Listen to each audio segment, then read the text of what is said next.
பெரிய ஆயுதத்தோட போனதான் கோலியாத்தை வீழ்த்த முடியும். ஆனா உங்க கையில இருக்கிறது அதுதான். உங்க கையில இருக்கிறது கூழாங்கல் தான். உங்க கையில இருக்கிறது கவன் தான். ஆனா நான் நம்புறேன், என் கையில கூழாங்கல் இருந்தாலும், என் கையில இருக்கிறது வெறும் கவனா இருந்தாலும், எனக்குள்ள ஒருத்தர் இருக்கிறாரு. எனக்குள்ள ஒருத்தர் இருக்கிறாரு. என்னை நடத்துகிற ஒருத்தர் இருக்கிறாரு.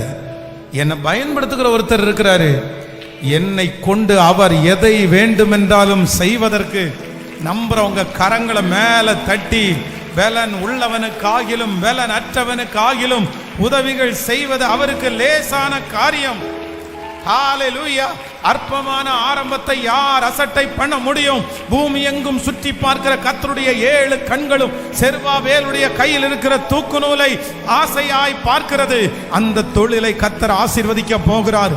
அந்த குடும்பத்தை கர்த்தர் ஆசீர்வதிக்க போகிறார். உங்க படிப்பை கர்த்தர் ஆசீர்வதிக்க போகிறார். கர்த்தர் சொல்லுகிறார், நீ நிலைவரமாயிரு, நீ நிலைவரமாயிரு. தாவீது அந்த இடத்துல ஒரே ஒரு தீர்மானத்தை மட்டும் பண்ணிட்டார். என்ன பண்ணிட்டார் அப்படின்னா, டிசைட் பண்ணிட்டாரு, எனக்கு இந்த கவனையும் கல்லையும் கொண்டு என்னை வெற்றி அடைய பண்ணுகிற தேவன் என்னோடு கூட.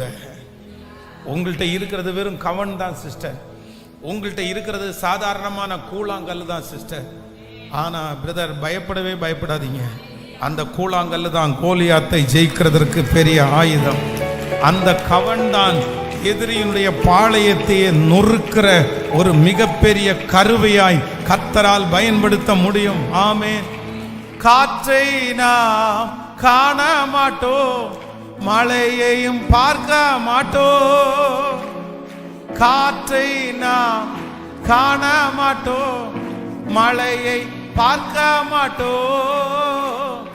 வாய்க்கால்கள் நிரப்பப்படும், இன்று வாய்க்கால்கள் நிரப்பப்படும்.